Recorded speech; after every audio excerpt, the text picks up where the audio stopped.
You for asking. Welcome, everybody. We're going to get going. I'm Mark Levine, Manhattan Borough President.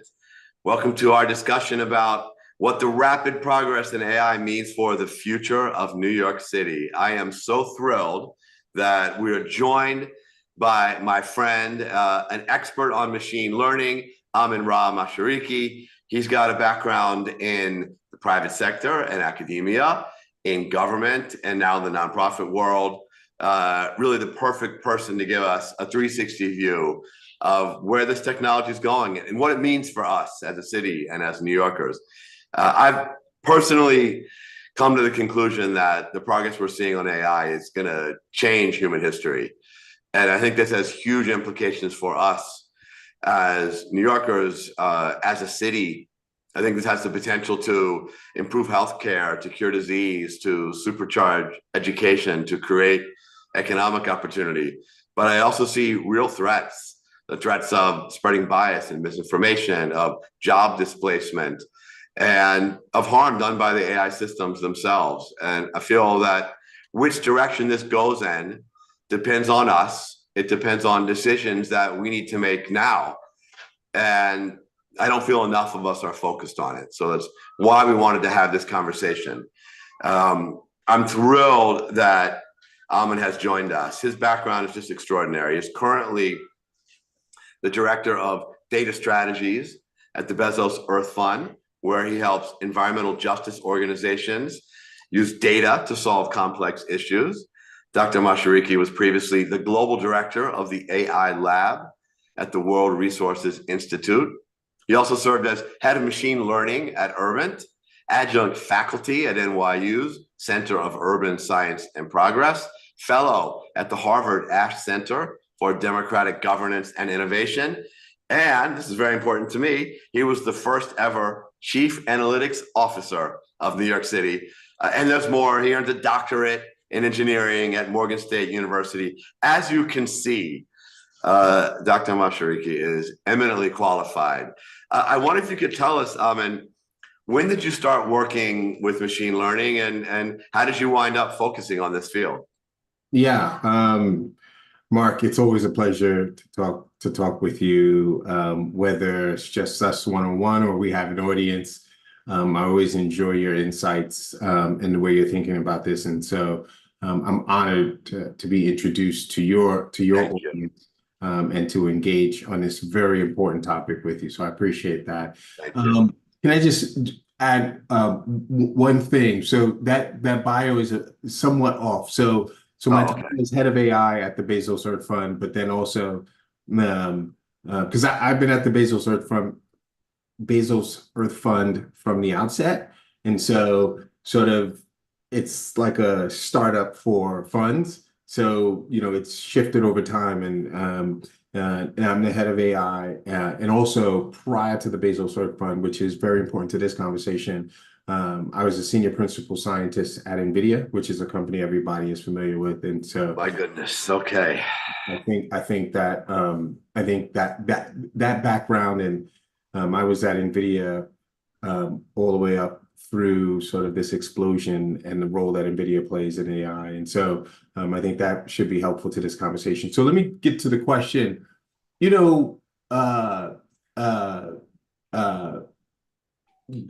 That's an interesting question because nothing is built in a vacuum. Even when you talk about ChatGPT, ChatGPT had been large language models have been in existence for years before the rest of the world knew about ChatGPT, and machine learning in various forms had been in existence before it took the larger public's imagination. And I think the key thing here is that early on I'm a computer scientist, and so all of my degrees are in computer science. And so early on in my career, in statistical modeling, statistical analysis, GIS work, you use some form of whether it's regression algorithms and so on and so forth, some form of machine learning.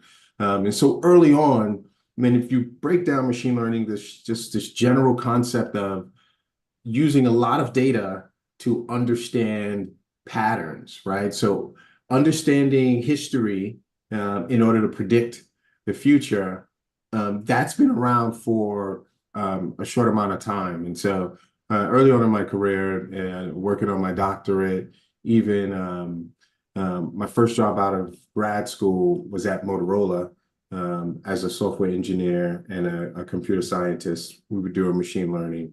So it's been around for a long time, and it's been something I've been focused on. My doctorate work was on AI. So these things have been around until they catch fire, right? Yeah. Well, they have certainly caught fire now. So maybe you can help us with the big question. What can AI, what can these systems, what can machines do today that they couldn't do, say, 5 years ago?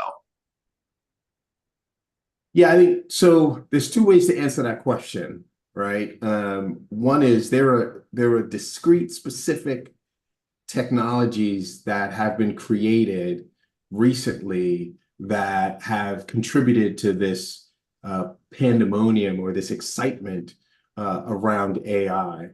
Um, um, um, uh, so the first one is uh, um, deep learning, but specifically this deep learning concept called transformers.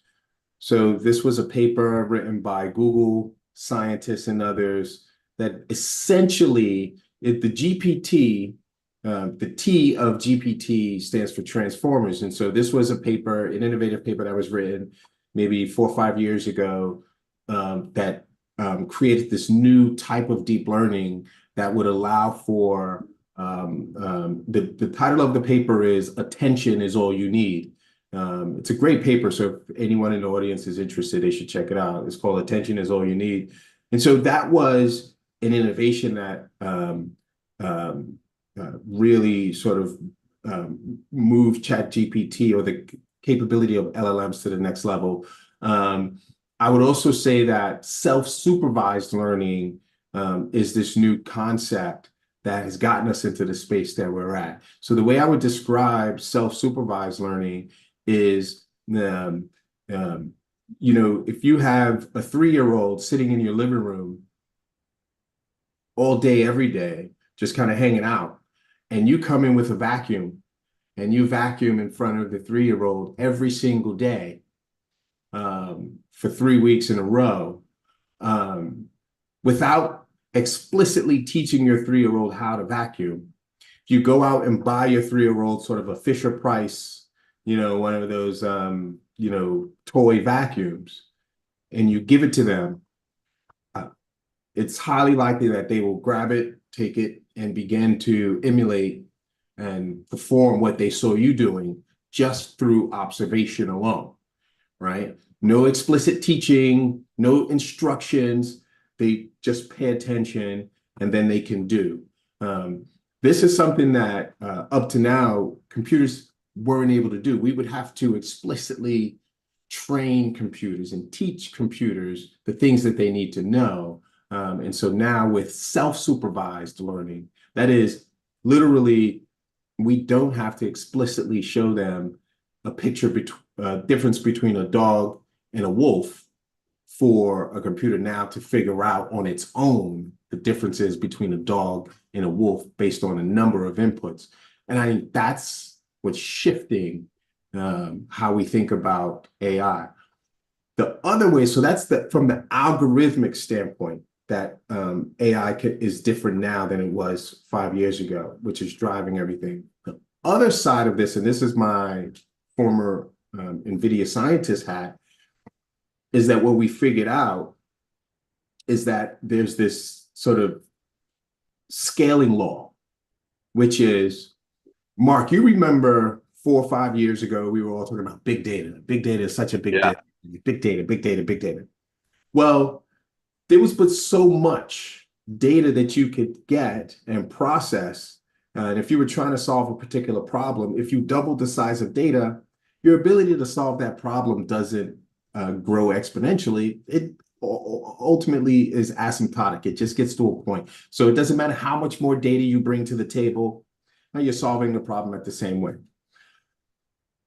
What the scientists at OpenAI figured out, and in other labs, OpenAI was just really aggressive in kind of applying it, is that if you double the amount of compute power, your large language model became that much more efficient and smarter and capable in terms of what you wanted it to do.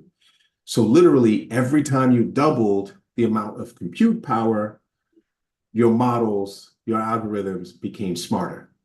And then that's what has fueled this arms race for everybody to be spending literally hundreds of billions of dollars on compute, which is why NVIDIA's stock has gone through the roof, but my equity is like, just amazing, because you can't buy enough, because the theory is you can just keep doubling your compute power and your algorithms just keep getting smarter and smarter. So that's one of the new things. And hence, remember when ChatGPT came out, and then you had this group of scientists, Jeffrey Hinton and Elon Musk and all these leaders, these tech leaders, signed this pledge to say, hey, we need to pause and we need to take stock of what's going on. That was the pause. The pause was to say, let's stop doubling, because we don't know if we just keep doubling and doubling and doubling to infinity, we don't know what will happen. This thing may just get smart enough and just go crazy. So I think those are two ways to think about it. Hardware innovation on the supercompute side, the laws of scaling, and then innovative algorithms. Yeah, ChatGPT was what burst into the news and was the first time a lot of regular people started to focus on AI as being not science fiction, but something in the here and now. The truth is, of course, that AI had been seeping into our lives for a while. If you have Google Photos, it's identifying the faces of your friends and family. If you use Gmail, it's sorting out spam, automatic filtering. If you use Spotify, it's predicting songs you might like. If you use Waze, it's predicting the quickest route to go to your destination. That's all AI. Neural networks, I guess, all of them. But what we've seen in the last year and a half, it's something new, and it's the ability of these systems to generate text and images and video and sound and voice and music. I'm not sure if the general public has even caught up to some of the other modes of creation that are emerging from these systems. But are you surprised now at just how far this technology has taken us? Did you think we would have these kind of capabilities in 2024? I think the answer is not surprised, but certainly interested in the pace. I think, like I mentioned, I was at NVIDIA, and so I spent a lot of time in Silicon Valley. If you spend time in Silicon Valley, you will quickly realize that what is in the mainstream is 3, 4, 5 years behind the things that they're thinking about in Silicon Valley. I don't want to betray any confidences of some conversations I've had with some relatively well-known Silicon Valley personalities, but I mean, they're thinking about crazy stuff that if I said to you right now, you'd be like, that's just not a thing. That's only on Star Trek, right? But you take my boss at the Bezos Earth Fund, right? He's intimately focused on going to Mars, and there are many people who are intimately focused on populating Mars and colonizing Mars, right? Like that's on the list of to do. And so when it happens, you aren't necessarily surprised. You're more so curious on the pace. I think what happened was we knew it was on the roadmap,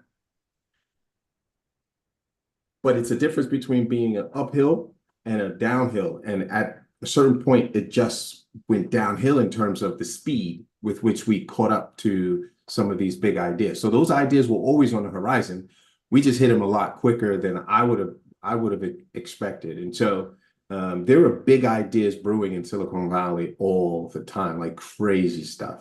And so what we see is just, 3, 4 years after the fact. Well, as astounding as the capabilities of products that are out there today, a lot of people say they'll be seen as primitive relative to what's coming. And without asking you to betray any confidences, what can the regular person understand about what's coming in the next 2, 3, 5 years? What's ahead? How far are these systems going to go?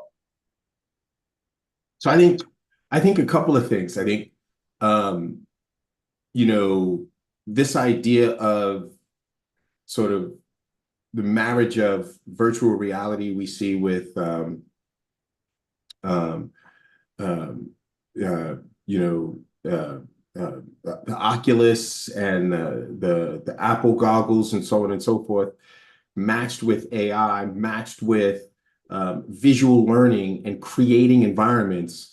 Imagine, you know, we don't have this concept from a physics standpoint of time travel, but imagine, I'm going to lay it out like this. Imagine you go into the US Open with a close friend uh, and you enjoy the US Open. And 10 years later, you would like to literally relive that moment. Imagine the technology that would be available to you in terms of one, we have cameras and we're sensing everything from every position in every way, shape, or form that literally recreates not only the audience as it was, the atmosphere as it was, the players recreates the players because we recorded the game in 3D technology and so on and so forth. And then now you can transport yourself back to that same space with your friend, a digital twin of your friend. And now you can even actually have a different conversation with your friend because they're AI enabled, right? And so they can react to you the same way your friend would. So you can almost get to a place where you're not so much time traveling from a physics standpoint, but reliving important and seminal moments as if you were there again, right? Yeah, all of that is mind blowing. Mhm. But what I want to talk about downsides and risk, but let's talk about upside for a minute. What could this technology do for healthcare, for education, for science? What are the upsides that most excite you? I think the upsides. So you hit the nail on the head. I think there are things that we've left the generations behind us uh, challenges to solve. Cancer, um, Alzheimer's, climate, nature challenges, environmental challenges. Um, so there are no shortage of really tough problems that haven't been solved. And I think the big question is, and this is, one of the things that I spend, you know, 15, 16 hours out of the day thinking about is how can AI accelerate and drive solutions for climate and nature?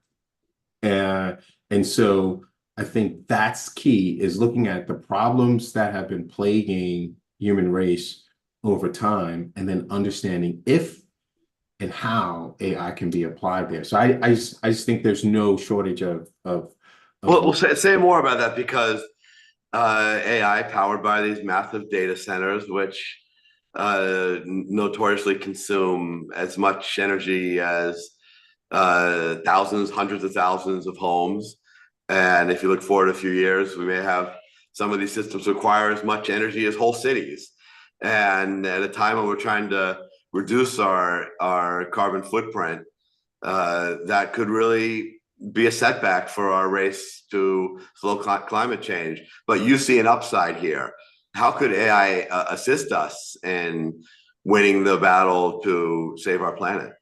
So great points, great points. So a couple of things here. One is um, as it pertains to any product. Um, um, we weren't thinking about at NVIDIA. Remember before, so NVIDIA GPUs and supercompute had a standard roadmap. It was being used primarily, for visualization, as it stands, graphic processing units. So for movies and special effects and so on and so forth. So it was a powerful tool there, 3D rendering. Then bit miners got a hold of it. And so they figured out it was these technologies that was used for graphics rendering was powerful enough to do data mining, bit mining. And then AI scientists realized that the parallelization and the capability was perfectly suited for the needs, the parallel needs for AI training and inference. Across that line, nowhere did anyone need or have to consider energy consumption, right? And so energy consumption wasn't part of the conversation because it was always used for niche entities, niche organizations, bit miners, graphics developers, right? And then remember, AI was a very niche thing only 6, 7, 8 years ago. So now that it's become a household capability that is spread like wildfire, you're right. We do have to consider that, but we have the scientists, we have the thinkers. I personally know that there are strategies in place to deploy new models, new technology, new supercompute infrastructure that takes on a fraction of energy consumption. Necessity is the mother of all invention, right? And so there wasn't a need, it wasn't a necessity to make these things energy efficient. It is now. And so folks are moving in that direction. So I'm not concerned on the long run in terms of the impact that these things will have. Because they're becoming more energy efficient. Because they're becoming far more exponentially more energy efficient, but then also because what you're seeing now are the infrastructure giants, right? You're seeing the Googles, the Amazons, OpenAI, Facebook, Meta, all these other entities adopting these technologies. But that's at the infrastructure side. They're building the capability to support AI proliferation. The entities at the edge that will actually be developing AI applications based on certain use cases. So let's say if there's a use case with regards to using AI to provide targeted treatment and medicine to individuals in nursing homes, they won't need large compute infrastructure. They'll need some sort of GPU or AMD chip to process something at the edge. So it's finite, the infrastructure needs. The edge needs is infinite, but those are small. Those are small. Energy consumption is not the only challenge. These systems now have been spewing out bias and misinformation. Do you think this is going to be corrected as we learn more about how to manage these systems and tweak them? How seriously do you take this threat?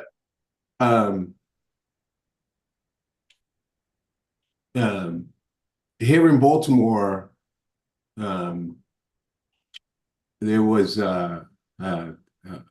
athletic director at a high school, Pikesville High School, not far from me, who was just arrested because he created a fake video of a principal that he didn't like. Yeah. And it was the principal's voice spewing all of this racist stuff. So the athletic director was Black, the principal was white. Athletic director said, "Hey, I've got this audio recording of this principal saying these crazy things." The principal was fired or put on leave or essentially pushed out, but then through investigation, they found out that this was AI that the guy used to create this thing. Now, a couple of things there. One is that situation didn't need AI, right? That athletic director was going to find some way to negatively impact their principal, right? So if AI didn't exist and that technology didn't exist, it's going to find some way. So one, you got to start from the human side of all of this. And so if we don't address that, we don't address those things, common decency, engagement, truth telling at the human side, it doesn't matter if we have AI or we don't have AI. Second is, yeah, you can make the case that he used this AI and did this, but then you can also make the case that it was all figured out at a certain point, right? And it was undone. So I think some mechanisms are in place to manage this. So I don't think um, um, we're coming into this new world where these fake videos and fake audio is just going to be going around and bias and lying and so on and so forth. It's just going to be pervasive, and we don't know what to do. I think there are certain mechanisms in place. There's certain regulations coming online now, but I do think that we will find uh, that these things can be managed and understood, and we can have mechanisms in place. You can't stop someone telling a lie about you, whether they're using AI or not. But the question is, do we understand that the things that AI can bring to the table here? And in that instance, the answer is yes, because the authorities figured out this guy used AI, and we understand how he used it. I hope you're right. I like your optimism. I have to say, I'm very worried about this. I'm kind of surprised there have not been more incidents of deep fakes doing harm to individuals or in elections. I'm very worried about local elections in New York City in particular. I think at the national level, there's enough of a national press corps to review every image that the Trump campaign puts out or every fake meme that goes viral. I hope.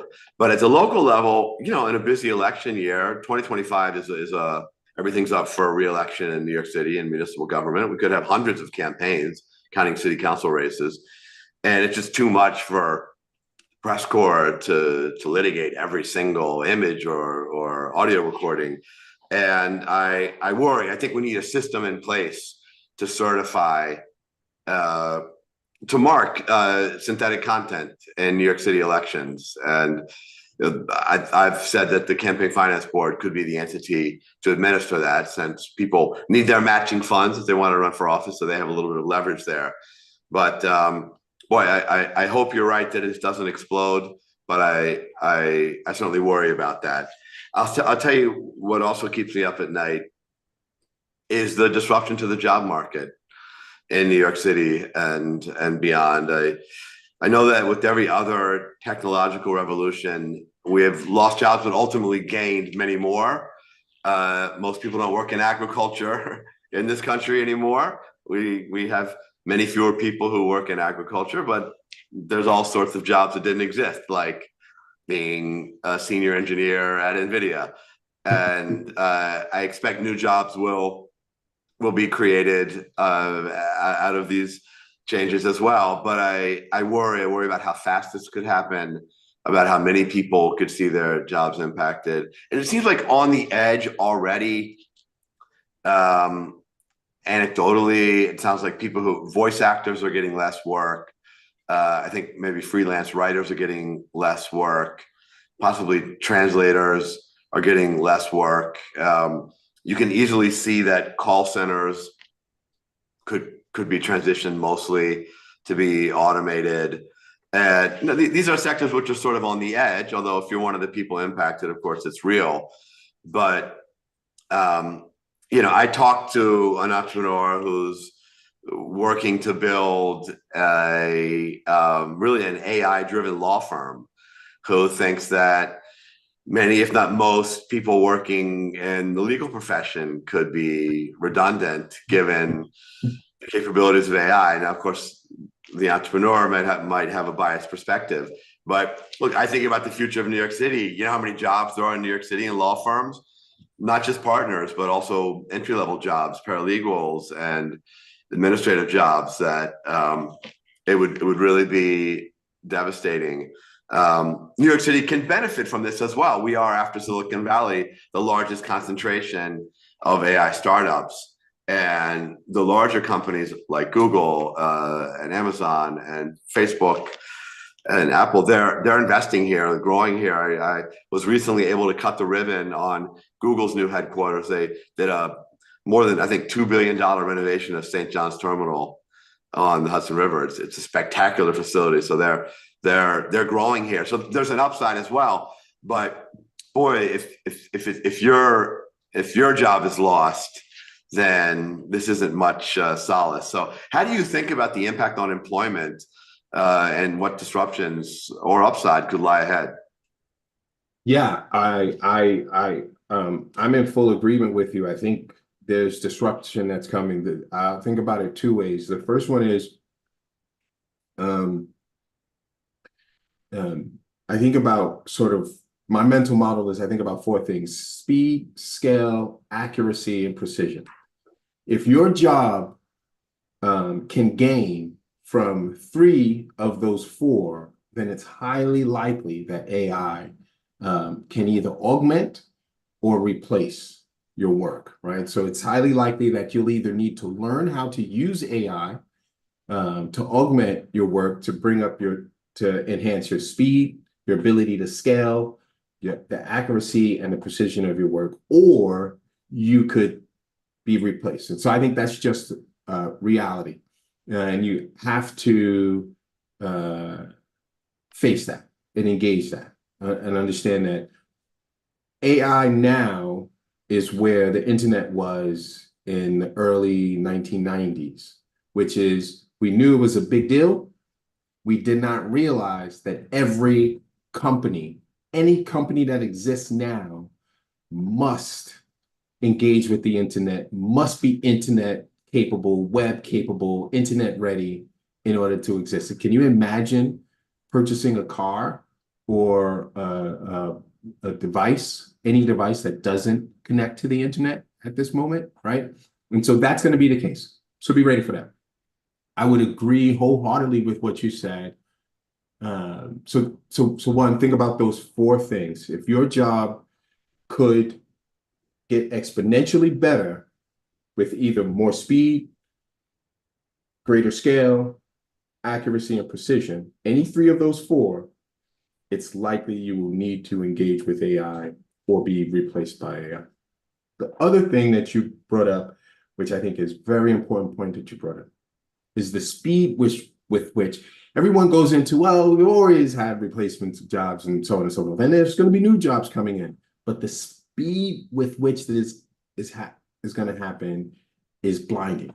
And what we cannot do for those of us who are on the margins and who have been treated marginally, we cannot say it is what it is, because not only the speed, but the amount of people that it will impact, we haven't seen before in economic models. And so if we don't think about this and we don't engage on this and don't put policies and practice to support those folks who will be impacted at this pace, we'll be in a world of hurt in terms of people's livelihoods and quality of life. And so, I imagine there's some folks listening who feel like, my goodness, how am I going to adapt? How can I get up to speed? Like, well, what is your advice to someone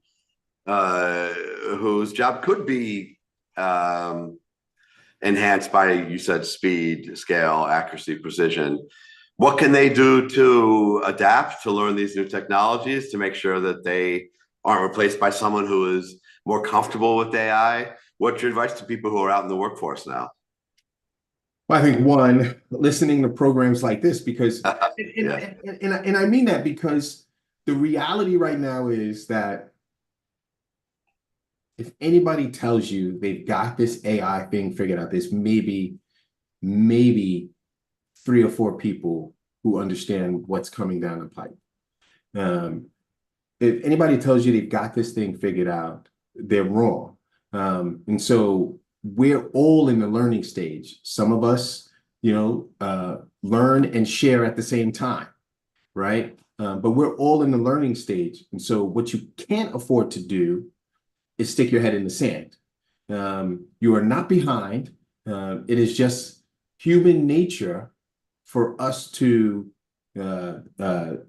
suggest that some people know more than others, and we've got this, and I'm the AI expert in that, and I'm the AI expert on this, and I know everything. But what I would tell any of your listeners is that all of us are still grappling and learning. And so this is the right time to stand up, open up your eyes, open up your ears, listen to folks like yourself, Mark, and other people who are talking about this, who are engaging on this. And within 3 to 6 months, you'll be in a more comfortable space than you were 3 to 6 months prior, then another 3 to 6 months, and you'll be able to make decisions. But no matter what you hear, what I want to get across is you're not behind. I won't mention the university, but I spent the first half of the day today at a university that's doing an AI summit. And it was 3-day AI summit on how the university can adopt and blah, blah, blah. Filled with people and the panels and all of this other stuff.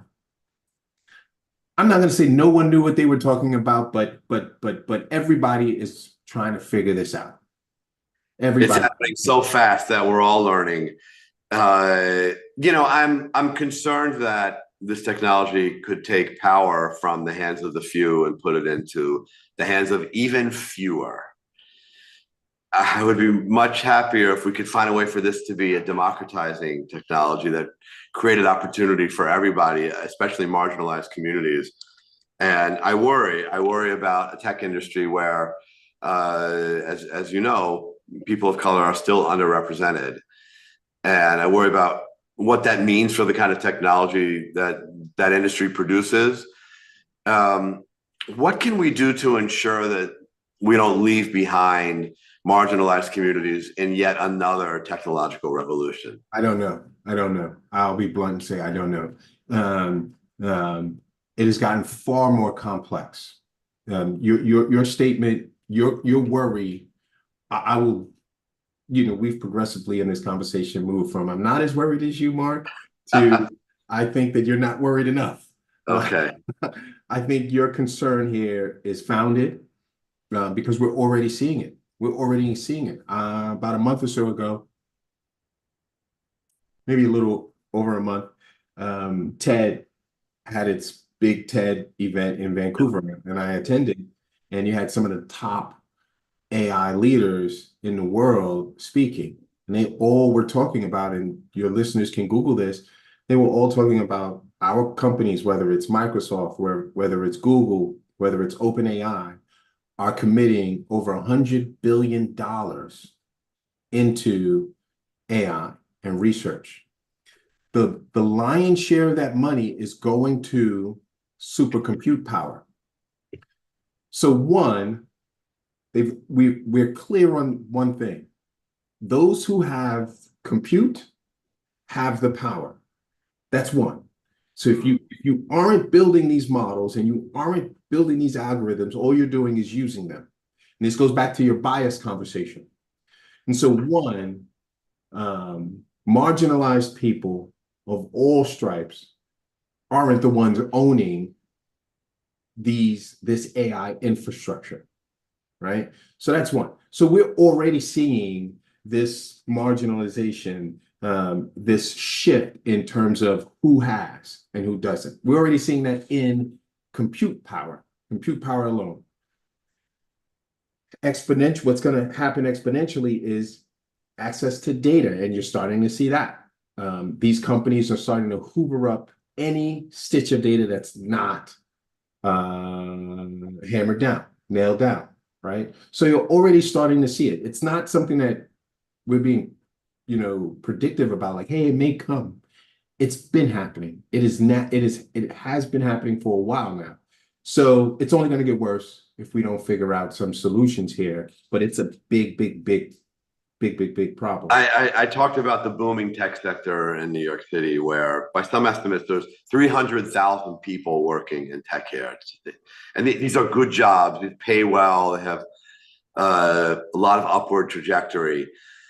But a really depressingly small number of those jobs are going to graduates of New York City public schools. Generally, the firms are recruiting nationally or globally.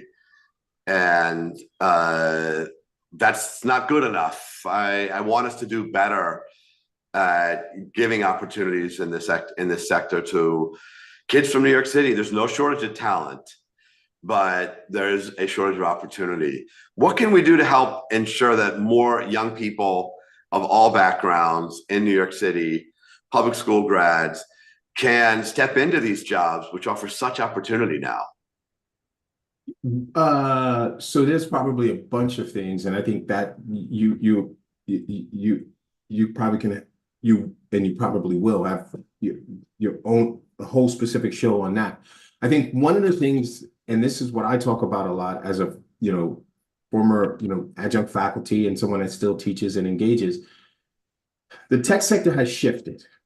It used to be, when I was coming up, it used to be you do your schoolwork, you get your grades, you put your grades in front of someone and say, I did good enough to earn this job that you're offering. Please accept, me to come in and work based on my grades. What the tech sector has shifted to now is, and you sit down in front of an interviewer, whether at Google, Meta, startup, they'll ask you, show me something cool that you've done where you've impacted, thousands, if not tens of thousands of people. Why? Because when I was coming up, in order to publish software, you literally had to have the software on a CD, have a produce this thing and then get it into Best Buy, and then it be sold in Best Buy. Where now, an 8-year-old, a 9-year-old can build a product and put it on Apple Store, and it sell get thousands of downloads a day. And so the question is, what's stopping you from showing your value? If you tell me, and this is my challenge to you, Mark, if you tell me there's no shortage of talent, then my question to you is, how are we supporting that talent to show themselves, as opposed to saying, well, we want to make sure that this talent is getting jobs, so we're going to send you to the job fair.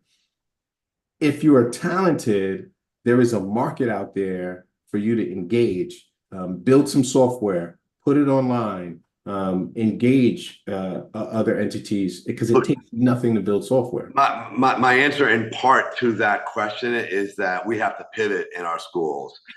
We have to pivot to provide much more content relevant to this revolution. We don't give computer science education to most kids who graduate from high schools in New York City. I think the percent is 30% get a single experience in computer science education. And I can imagine the number who get any curricula in machine learning or data analytics is probably close to zero. I think that we should be starting even at elementary school to teach kids the basic building blocks of how this technology works. We're doing the opposite in a lot of schools. In fact, we have banned ChatGPT, or principals have banned ChatGPT in 2/3 of public schools in New York City. You can't access ChatGPT on school networks or devices.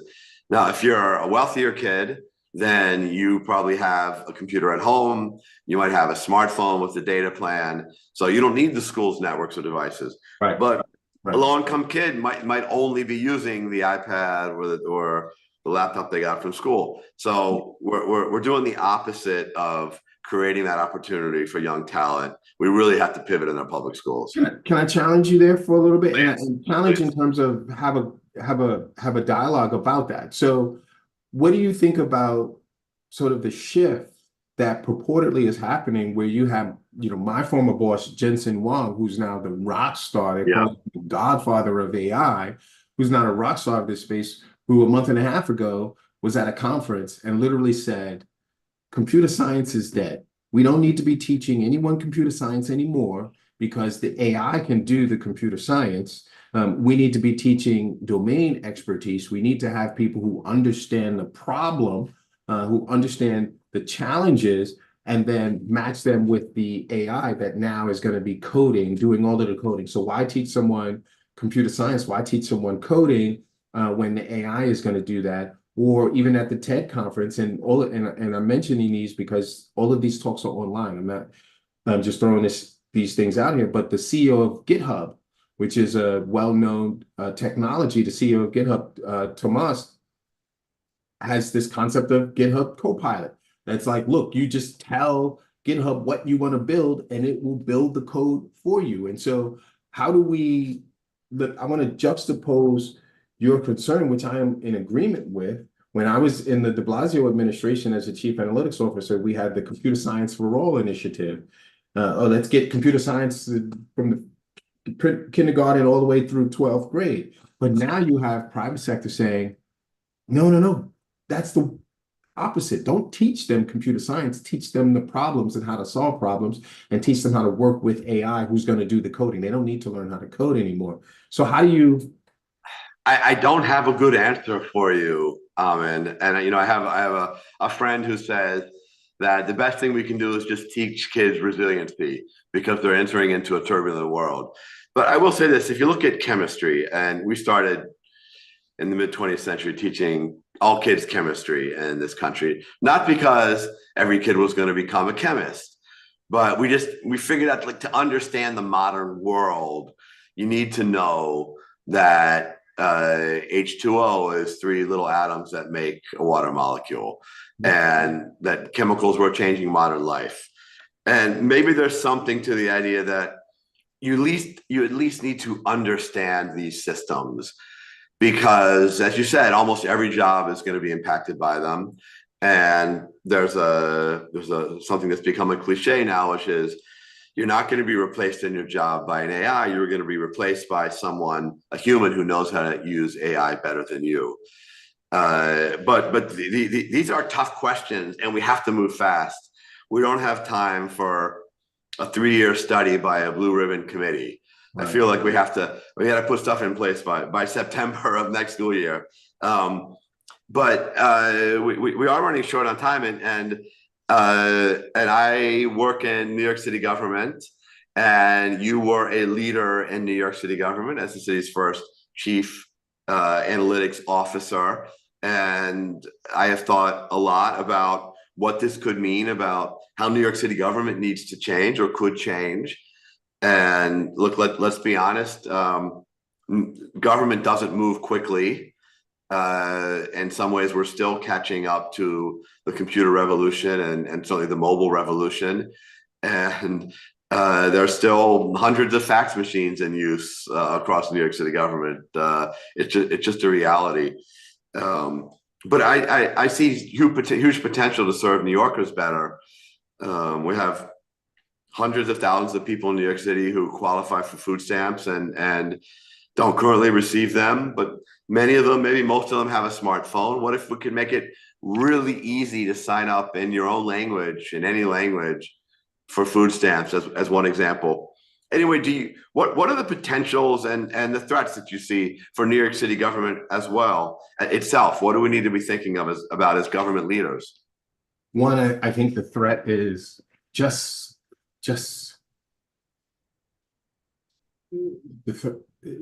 die by committee. Another advisory group, task force, just stop it. Just bring together, Mark, and you can lead this, someone that's visionary like yourself can lead this. Bring together 3, 5, 6 really big minds inside and outside of government. Take 3 to 6 months and say, let's take on a really gnarly, scary, knotty challenge in New York City. Benefits, something specific, and say, let's use modern AI to solve this, right? Don't go to the usual suspects, the the IBMs and the Accentures and so on and the McKinseys and so on and so forth.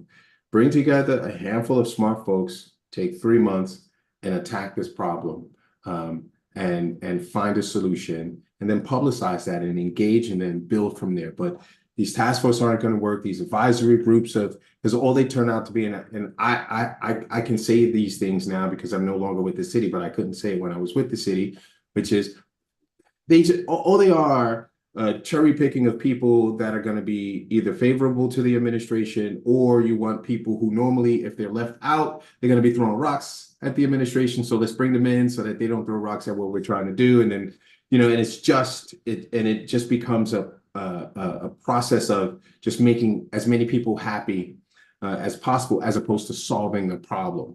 And so I think that's one of the things that could get in the way of this if we just advisory group and task force this thing to death. I think one of the things that can be a game changer here is freeing up the time. AI could be used to free up so many people's time in government to focus on some of these things that we need people in government to focus on, which is sort of constituent services, working with residences, spending more time in these communities as opposed to at their desks doing certain mundane tasks and so on and so forth. And so we can shift the bureaucracy. I think people have talked about these bureaucracies from federal, state to local. And I think AI has the opportunity, if thought through in a precise way, to shift how the bureaucracy is impacting progress in government. This has been such an excellent conversation. I learned so much. We could keep going on this topic for days on end. I'm really grateful that you spent your time helping to break this down, and I'm grateful for what you've done for New York City government.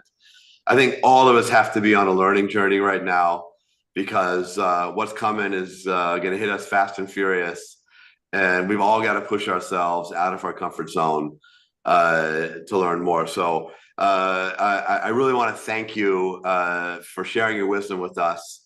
Looking forward to many great conversations with you in the future, my friend. Looking forward to it. It's always a pleasure, Mark, and thank you for having me. This was an amazing conversation. I learned as well. All right, Amin, great. Thanks so much, man. Be well. Bye-bye.